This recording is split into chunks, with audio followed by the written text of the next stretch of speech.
Hello students, smart political world channel पर एक बार फिर से आप सभी का स्वागतम है।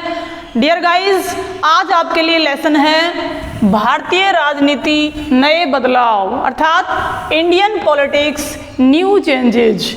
और इस लेक्चर के दौरान हमारा फोकस 5 बिंदुओं पर मेन रूप से रहेगा। ये 5 बिंदु कौन कौन से हैं? तो फर्स्ट बिंदु है इसमें से गठबंधन सरकार की राजनीति, सेकंड है मंडल आयोग की स्थापना तथा उसकी सिफारिशों को लागू किया जाना और उसका परिणाम, थर्ड पॉइंट है नई आर्थिक नीति की घोषणा और चौथा है सांप्रदायिक चुनौती में वृद्धि होना और फिफ्थ और लास्ट पॉइंट है आरक्षण की नीति का प्रभाव। डियर गाइस, इन सभी पॉइंट्स को हम पॉइंट वाइज एक एक करके देखते हैं। इसके लिए सबसे पहले आपको भारत की राजनीति के आरंभ में जाना पड़ेगा। जैसा कि आपको पता है कि 15 अगस्त 1947 को जब भारत आज़ाद हुआ तब अंतरिम सरकार की स्थापना हुई। उसके पश्चात भारत में 1950-51 में प्रथम चुनाव का आयोजन किया गया और उसमें कांग्रेस प्रणाली स्पष्ट बहुमत से जीतकर सामने आई थी और 1950-51 से लेकर के 1977 तक एकमात्र कांग्रेस पार्टी का ही सेंटर में प्रभुत्व रहा है। उसी की पार्टी की सरकार बनती आई है और अन्य जो दल थे वो इसके आसपास भी नहीं थे। लेकिन 1977 में पहली बार कांग्रेस पार्टी को हार का सामना करना पड़ा क्योंकि 4 पार्टियों ने मिलकर के जनता पार्टी का गठन किया था और आपातकालीन स्थितियों के कारण श्रीमती इंदिरा गांधी को एक तानाशाह नेता समझा गया और उनको हार का मुंह देखना पड़ा। इसके पश्चात लेकिन इंदिरा गांधी ने कांग्रेस प्रणाली की पुनर्स्थापना की थी। 1980 में फिर से वो जीत करके प्रधानमंत्री बनी थी। लेकिन 1984 में उन्होंने एक कार्यवाही की थी, blue star operation. Blue star जो ऑपरेशन उन्होंने पंजाब प्रांत में चलाया था, इसमें उन्होंने आतंकवादी गतिविधियों को समाप्त करने के लिए पंजाब के स्वर्ण मंदिर में इस कार्यवाही को अंजाम दिया, जिसके अंतर्गत सिख समुदाय उनसे नाराज हो गया और उन्हीं के अंगरक्षक बेअंत सिंह ने 31 अक्टूबर 1984 को उनकी गोली मार करके हत्या कर दी। डियर गाइस, आपको पता है कि श्रीमती इंदिरा गांधी दलित वर्ग, गरीब तबके और मध्यम वर्ग में बहुत अधिक प्रसिद्ध थी क्योंकि श्रीमती इंदिरा गांधी ही ऐसी व्यक्तित्व थी जिन्होंने इस वर्ग की तरफ विशेष ध्यान दिया। और 1971 के 5वें आम चुनाव ने तो उन्होंने गरीबी हटाओ का नारा भी दिया था, जिससे इस वर्ग को उन्होंने अपनी तरफ आकर्षित किया और उनकी हत्या होने से पूरे भारतवर्ष में इस वर्ग को सबसे अधिक आघात लगा। परिणाम स्वरूप कमलापति त्रिपाठी जी को उस समय कांग्रेस का अध्यक्ष बनाया गया तथा उनके बड़े बेटे श्री राजीव गांधी को प्रधानमंत्री का पद दिया गया। लेकिन जब आम चुनाव हुआ तो एक सहानुभूति की लहर के परिणाम स्वरूप, जो कि इंदिरा गांधी जी के प्रति थी, राजीव गांधी को रिकॉर्ड तोड़ बहुमत से विजय मिली और इस चुनाव में उन्होंने 415 सीटें जीत करके भारी बहुमत हासिल किया। इसको हम भारी बहुमत इसलिए कह रहे हैं क्योंकि भारतीय राजनीति के इतिहास में अब तक, आज तक भी किसी पार्टी ने इतना बड़ा बहुमत हासिल नहीं किया है। श्री राजीव गांधी को मिस्टर क्लीन के नाम से जाना जाता था और उन्होंने बहुत अच्छे अच्छे कार्य किए। उन्हें शांति का दूत तथा भारत में टेक्नोलॉजी को परिचित कराने वाला कहा जाता है। साथ ही उन्होंने दल बदल विरोधी कानून भी पास किया, लेकिन श्रीलंका में शांति सेना भेज करके उन्हें आलोचना का पात्र बनना पड़ा।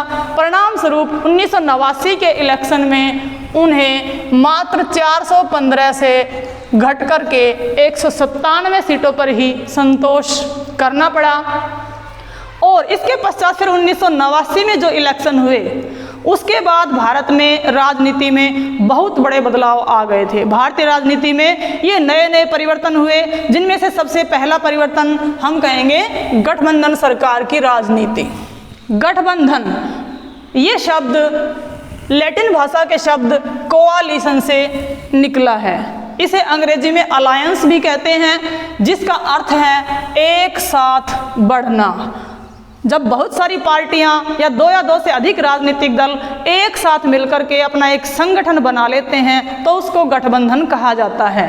गठबंधन कब बनता है? जब त्रिशंकु संसद बनती है या फिर खंडित जनादेश मिलता है, अर्थात जब किसी भी पार्टी को चुनाव में बहुमत हासिल नहीं होता है, तब दो से अधिक पार्टियां मिलकर के सत्ता प्राप्ति के उद्देश्य से गठबंधन बनाती हैं और सरकार का निर्माण करती हैं।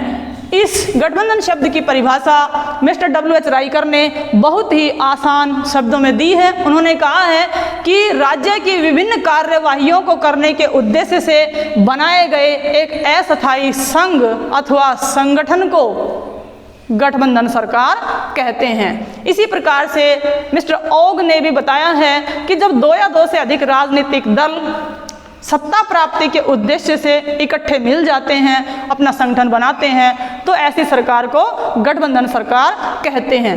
तो आइए, हमें एक सोचने का विषय है कि ये गठबंधन सरकार की राजनीति आखिर भारतीय राजनीति में किस प्रकार से आई।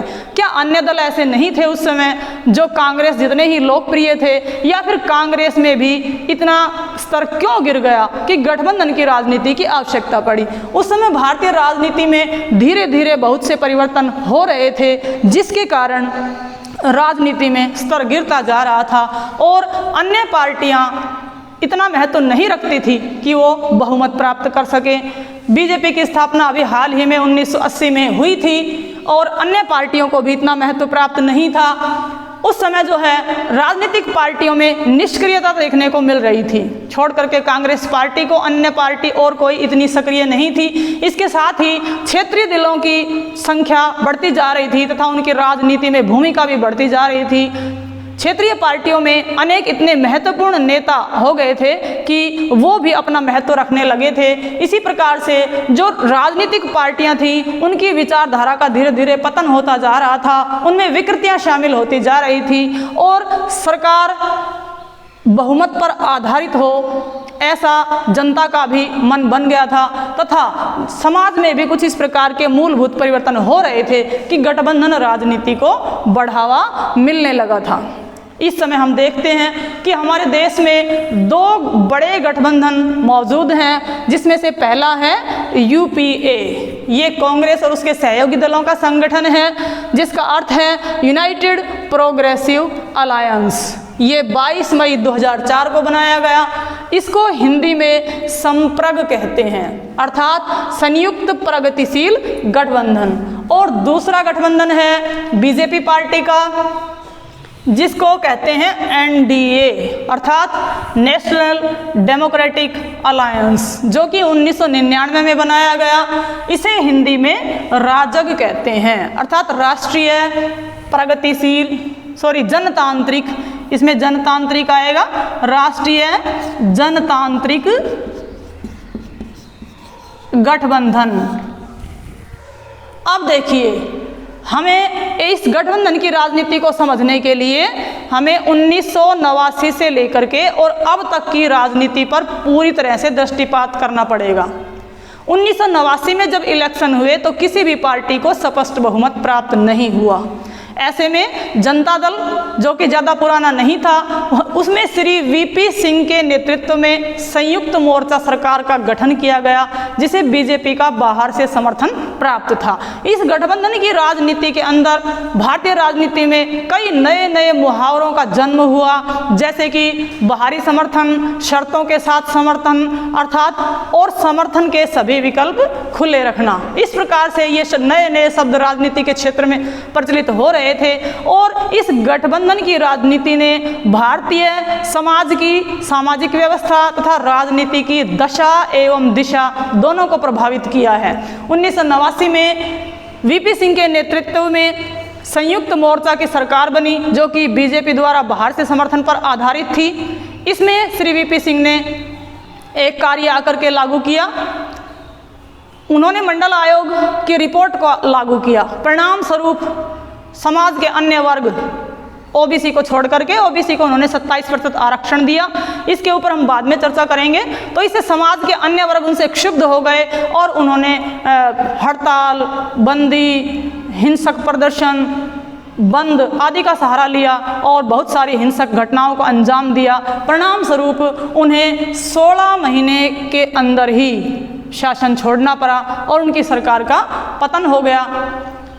इसके बाद उन्हीं की पार्टी के श्री चंद्रशेखर ने, जिनको भारतीय राजनीति में एक तुर्क नेता की संज्ञा दी जाती है, उन्होंने एक 54 सदस्यों को जनता दल से अलग करके तथा कांग्रेस ई के भारी समर्थन के द्वारा एक कांग्रेस अपनी सरकार का निर्माण किया।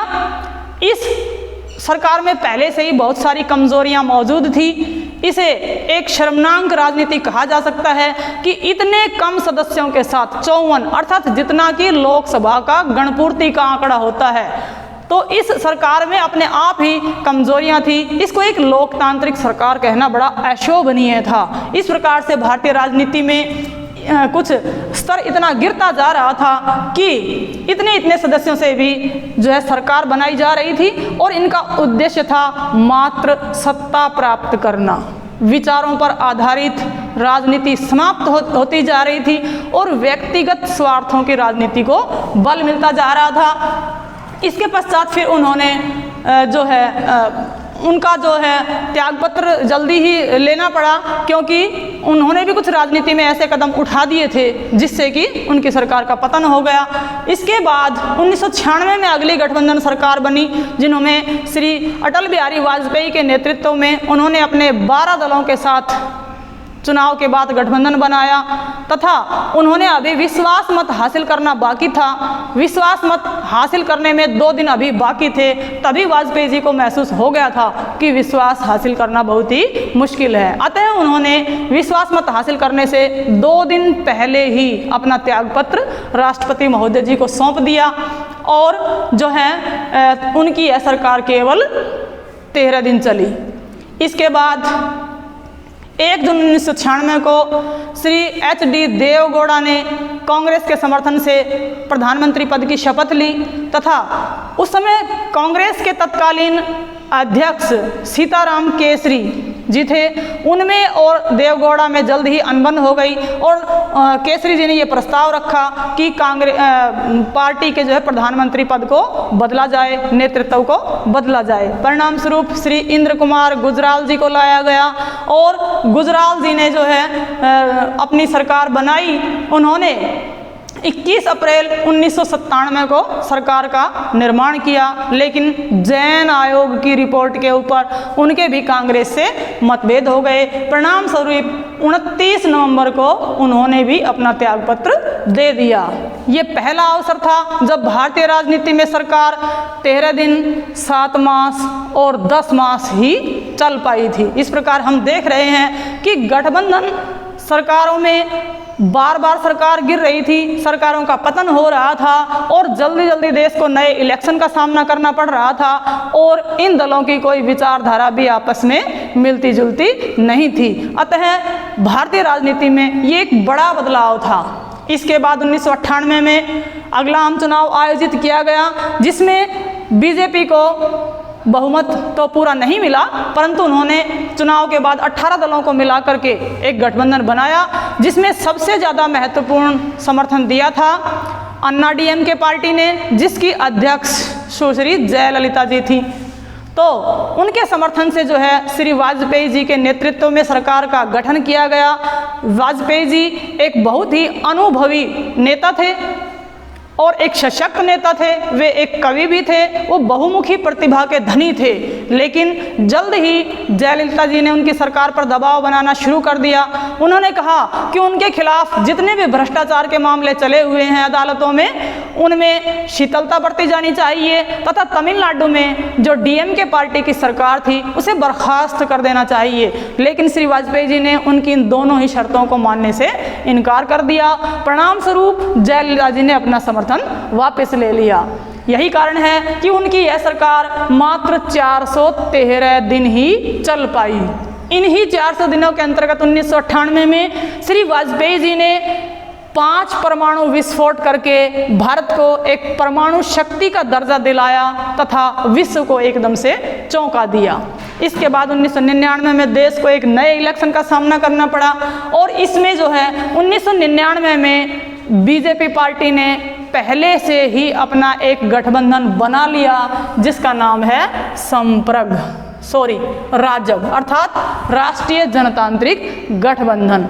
इसमें बीजेपी ने 29 अन्य दलों के सहयोग से, जिनकी विचारधारा बीजेपी पार्टी से ही कुछ मिलती जुलती थी, उन पार्टियों को इसमें शामिल करके अपना गठबंधन तैयार किया तथा इलेक्शन लड़ा और इस इलेक्शन में बीजेपी सबसे बड़ी पार्टी के रूप में उभरी और उनके गठबंधन से इस चुनाव में उनको 336 सीटें प्राप्त हुई। अतः 5 साल तक शासन चलाने में अब किसी प्रकार की कोई अड़चन नहीं थी।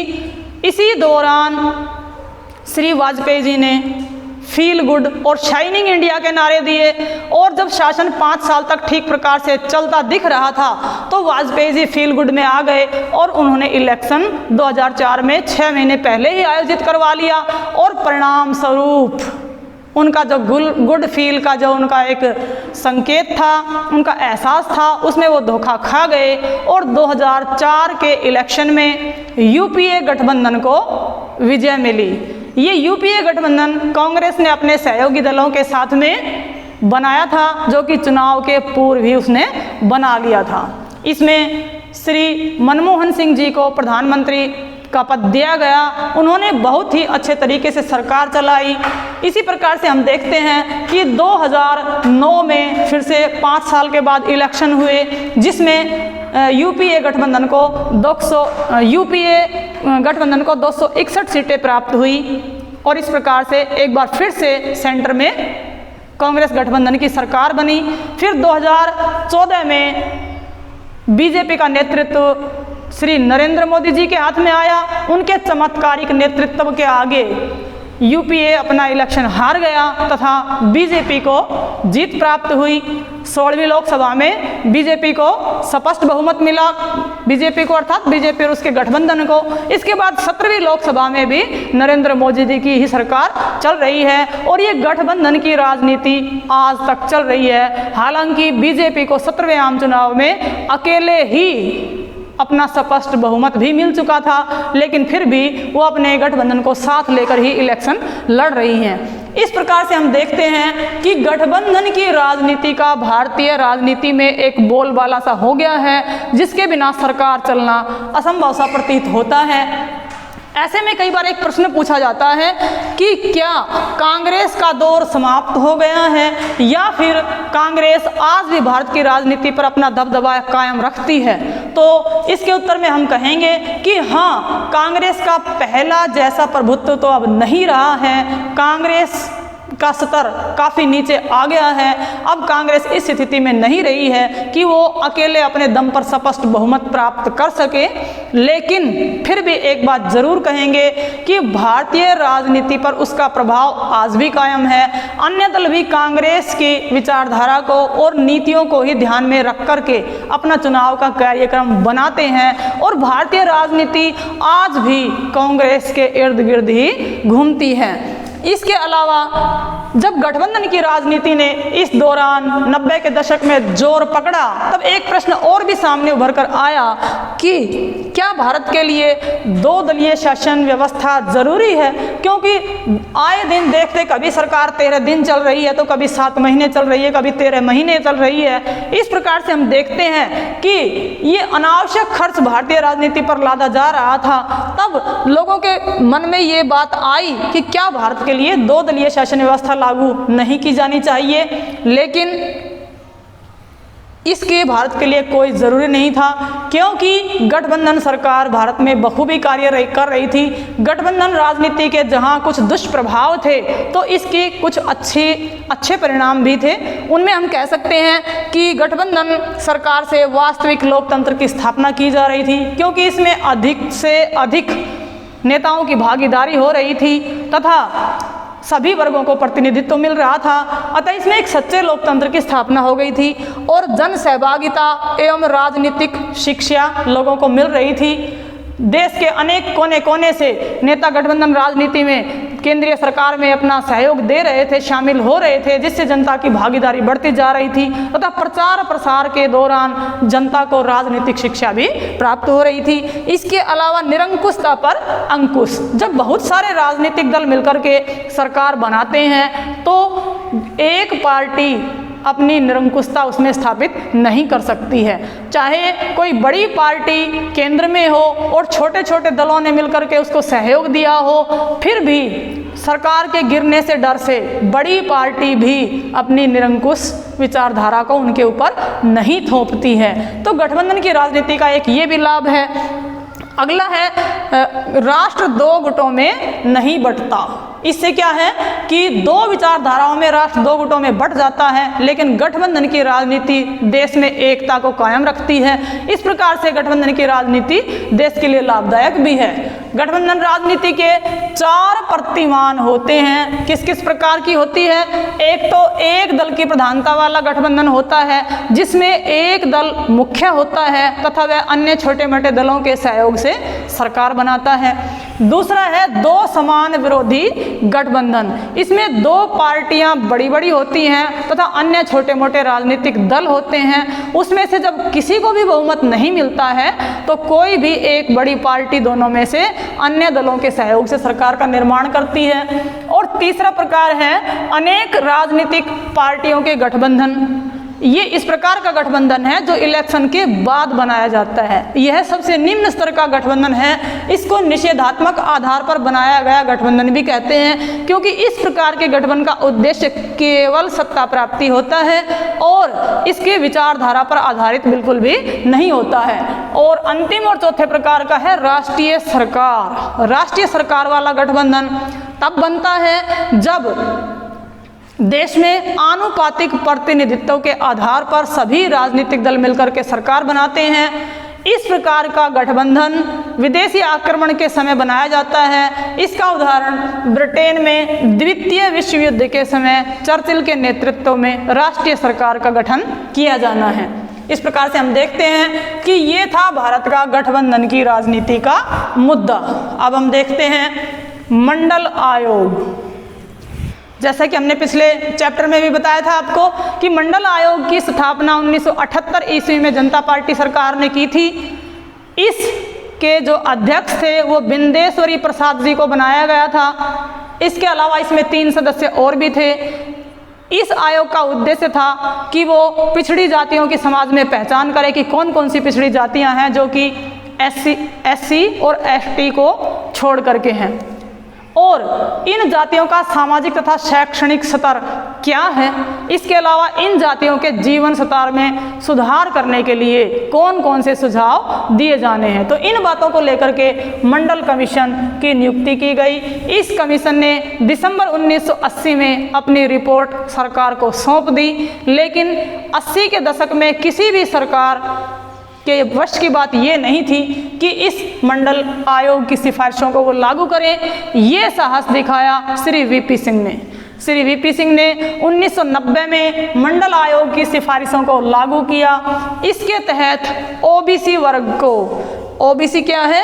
अदर बैकवर्ड क्लासेस, यानी कि एससी और एसटी को छोड़ करके अन्य पिछड़े वर्ग हैं उनको हम ओबीसी में लेते हैं। तो बहुत सारे वर्गों को ओबीसी में शामिल किया गया तथा उनको 27% आरक्षण दिया गया सरकारी नौकरियों में। इसके अलावा सरकार द्वारा चलाई जाने वाली वैज्ञानिक, औद्योगिक एवं तकनीकी संस्थाओं में भी नौकरियों में इनको 27% आरक्षण दिया जाना था।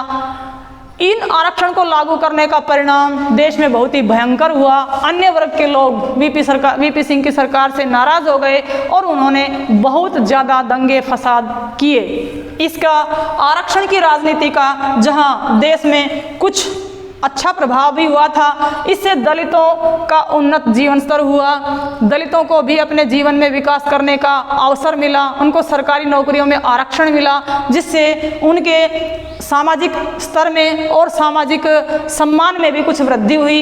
इसी प्रकार से दलितों में अभिजन वर्ग का उदय हुआ। सरकार में आज हम देखते हैं कि जिस प्रकार से एससी के 87 सीटें तथा एसटी की 54 सीटें हैं, इसी प्रकार से ओबीसी के भी सीटें इसमें शामिल होने से इनमें बहुत से अभिजन वर्ग का उदय हुआ। बहुत से नेता ऐसे उभरे हैं जिनका भारत की राजनीति के ऊपर बहुत अधिक प्रभाव है। इसी प्रकार से जाति आधारित राजनीतिक दलों का उदय हुआ। जातियों को देख करके इस आरक्षण के मुद्दे ने भारत की राजनीति का भी जातीयकरण कर दिया और बहुत से राजनीति पर आधारित दलों का उदय हुआ। इसी प्रकार से शुरू हो गई वोट बैंक की राजनीति। नेता इन सभी जातियों को अपने वोट बटोरने के लिए इनको अपनी तरफ आकर्षित करने लगे तथा नई नई योजनाएं इनके लिए बनाकर लाने पड़े। इसी प्रकार से जाति पर आधारित दबाव समूहों का भी विकास हुआ है और सामाजिक तनाव बढ़ गया है। अन्य जातियां भी आरक्षण के मामले पर समझती हैं कि उनको भी आरक्षण मिलना चाहिए। इस प्रकार से समाज में इन जातियों के मध्य बहुत अधिक तनाव बढ़ गया है। इसी तरह से राजनीति का जातीयकरण हो गया है और आजकल तो मतदान भी जाति के आधार पर भी हो गया है। अधिकतर जातियों ने मतदान का आधार अपनी जाति को बना लिया है और इन ओबीसी के साथ साथ आरक्षण की अन्य वर्गों में भी मांग बढ़ती जा रही है। अन्य वर्ग कहते हैं कि उनमें भी सभी लोग विकसित नहीं है, उनमें भी गरीब और पिछड़े वर्ग लोग हैं, अतः उनको भी आरक्षण दिया जाना चाहिए। लेकिन दूसरी तरफ एक अलग ही युवा वर्ग है जो इस आरक्षण की समाप्ति पर जोर देता है। वो कहता है कि देश में सभी व्यक्ति समान हैं, किसी को भी जाति के आधार पर आरक्षण नहीं दिया जाना चाहिए। इसी तरह से राजनीतिक सहभागिता और राजनीतिक चेतना में लोगों में इस मुद्दे को लेकर के काफ़ी वृद्धि हुई है और शिक्षा के प्रति भी लोगों में जागृति पैदा हुई है। लेकिन दूसरी तरफ इसके कुछ दुष्परिणाम भी देखने को मिलते हैं, जैसे कि धर्म पर आधारित राजनीति इसमें शुरू हो गई है। लोगों में असहनशीलता एवं अलगाववाद की भावना बढ़ गई है। तो ये था मंडल आयोग का मुद्दा। वीपी सिंह ने इस मंडल आयोग की रिपोर्ट को भारतीय राजनीति में एक मुद्दा बनाकर छोड़ दिया है, जिसे मंडल मुद्दे के नाम से भी जाना जाता है। हम तीसरे पॉइंट पर बात करेंगे, नई आर्थिक नीति की घोषणा। नेहरू जी ने आरंभ में समाजवादी नीति को अपनाया था तथा अधिकतर उद्योग धंधे सरकार के नियंत्रण में थे।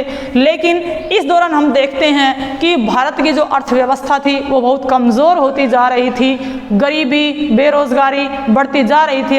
इसका सरकार के पास कोई समाधान नहीं था तथा देश इतना ज़्यादा कर्जवान हो गया था कि वो अब कर्ज के भंवर से निकलता हुआ नजर नहीं आ रहा था। उसी समय वित्त मंत्री डॉक्टर मनमोहन सिंह की सलाह पर श्री पीवी नरसिम्हा राव ने 24 जुलाई 1991 को नई आर्थिक एवं औद्योगिक नीति की घोषणा की। इस नई आर्थिक नीति को हम एलपीजी के नाम से भी जानते हैं, क्योंकि इसमें 3 बातें शामिल थी। एल से लिबरलाइजेशन अर्थात उदारीकरण, पी से प्राइवेटाइजेशन अर्थात निजीकरण और जी से ग्लोबलाइजेशन अर्थात वैश्वीकरण। उदारीकरण का अर्थ है कि हमें जो भी उद्योग धंधे लगाने हैं उसके लिए पहले लाइसेंस बहुत ही कठोर शर्तों पर दिया जाता था, लेकिन अब सरकार ने निवेश करने के लिए, उद्योग धंधे लगाने के लिए शर्तों में पूरी तरह से छूट दे दी और आसान शर्तों पर अब जो है लाइसेंस दिया जाने लगा और कई उद्योग धंधों में तो लाइसेंस को समाप्त ही कर दिया गया। इसी प्रकार निजीकरण, जिन उद्यमों पर पहले सरकार का नियंत्रण था, सरकार ने उन सबको अब निजी कंपनियों के लिए, निजी व्यक्तियों के लिए खोल दिया। व्यक्ति भी अब उनमें निवेश कर सकते थे, अपने उद्योग लगा सकते थे। उस समय सरकार ने केवल 18 उद्योगों को अपने नियंत्रण में रखा, बाकी सभी का प्राइवेटाइजेशन कर दिया और अब तो सरकार ने केवल अपने पास ऐसे 3 ही क्षेत्र रखे हैं, बाकी किसी भी क्षेत्र में प्राइवेट व्यक्ति भी उसमें निवेश कर सकता है और अपना कारोबार खोल सकता है। इसी प्रकार तीसरी धारणा है वैश्वीकरण, ग्लोबलाइजेशन। इसमें 4 चीज़ें शामिल होती हैं। इसमें पूंजी, श्रम, वस्तु तथा तकनीक, ये 4 चीज़ें जब एक देश से दूसरे देश में जाती हैं और विश्व के अन्य देशों से अपने देश में आती हैं तो इसको वैश्वीकरण कहते हैं। इसमें जो दुनिया के अन्य देश हैं वो हमारे देश में उद्योग धंधे स्थापित कर सकते हैं, निवेश कर सकते हैं। इसी प्रकार भारत भी अन्य देशों में अपनी कंपनियां लगा सकता है, निवेश कर सकता है और इन 4 चीज़ों का आयात निर्यात कर सकता है। इस वैश्वीकरण ने तो दुनिया के देशों को बहुत ही आपस में नज़दीक ला दिया है और विश्व को जैसे एक ग्लोबल विलेज ही बना दिया है। तो ये था जो है नई आर्थिक नीति। इसी प्रकार से हम देखते हैं कि इस 90 के दशक के दौरान सांप्रदायिक गतिविधियों की चुनौती भी बढ़ती जा रही थी। देश में सांप्रदायिकता की भावना बढ़ती जा रही थी। जैसे कि 1992 में अयोध्या के राम मंदिर में जो बाबरी मस्जिद थी उसके ढांचे को गिराया जाना, जिससे बहुत अधिक दंगे फसाद हुए। इसी प्रकार से फरवरी 2002 में गुजरात दंगों का भड़कना। ये गुजरात दंगे क्या थे? इसमें जो है एक साबरमती एक्सप्रेस अयोध्या की तरफ से आ रही थी और गुजरात के गोधरा स्टेशन पर उसकी एक बोगी में आग लग गई, जिसमें 53 हिंदू थे, वो सारे के सारे जल करके राख हो गए। और इसका आरोप लगा स्टेशन मास्टर पर जो कि मुस्लिम था। और इस बात को देखते हुए हिंदू लोग नाराज़ हो गए और उन्होंने गुजरात के गोधरा नामक स्थान पर मुस्लिमों के खिलाफ हिंसा फैला दी और बहुत अधिक दंगे बढ़ गए, इतने अधिक कि ये सरकार के नियंत्रण में भी नहीं रह गए। इन सांप्रदायिक वृद्धि ने भी भारतीय राजनीति को बहुत अधिक प्रभावित किया है।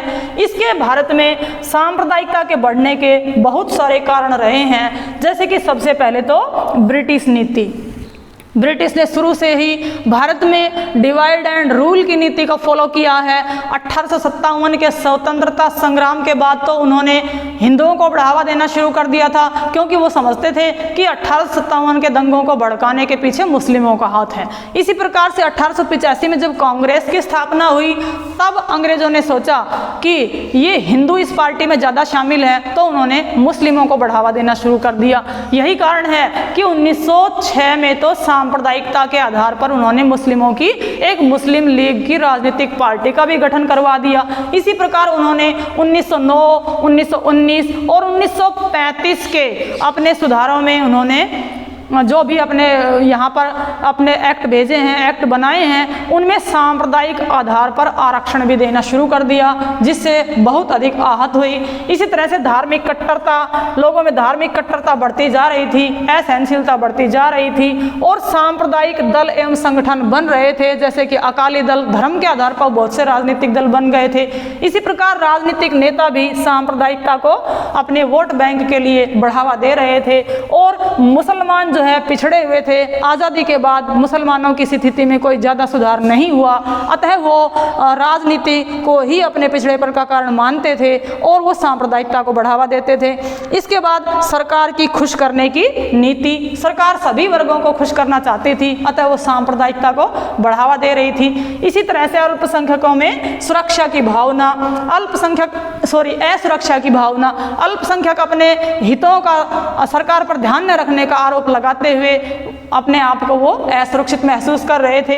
और पाकिस्तान की भूमिका, भारत में जब भी हिंदू मुस्लिमों के थोड़े बहुत झगड़े होते थे तभी पाकिस्तान का मीडिया उन बातों को बढ़ा चढ़ा करके दिखाता था तथा मुस्लिमों का पक्ष लेता था। इस तरह से भारत में सांप्रदायिकता की भावना बढ़ती जा रही थी और इसका असर हो रहा था भारतीय राजनीति पर, क्योंकि धर्म पर आधारित राजनीतिक दल बन रहे थे, राजनीतिक दबाव समूह बन रहे थे और राजनीतिक संगठन बनाए जा रहे थे। इसी प्रकार चुनाव में भी ये सांप्रदायिकता का मुद्दा खूब बढ़ चढ़ करके दिखाई देता था। देश में अलगाववाद फैल रहा था, पंजाबी सूबे की मांग हो रही थी, कहीं नागालैंड की मांग हो रही थी, असम गण परिषद असम की मांग कर रही थी। इसी प्रकार से लोगों में असहिष्णुता भी धार्मिक नाम पर बढ़ती जा रही थी।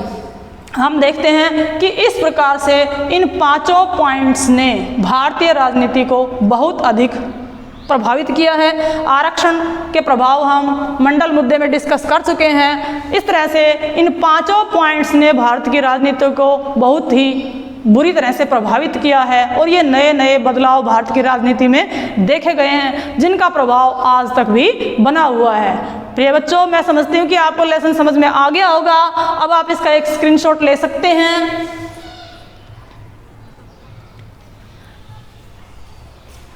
इसी के साथ ही ये लेसन अब समाप्त होता है और ये 12वीं कक्षा का ये अंतिम चैप्टर था। इसी के साथ भारतीय राजनीति का उनका ये लेसन समाप्त होता है। अगले सेमेस्टर में विदेशी राजनीति पढ़ेंगे। तब तक के लिए धन्यवाद।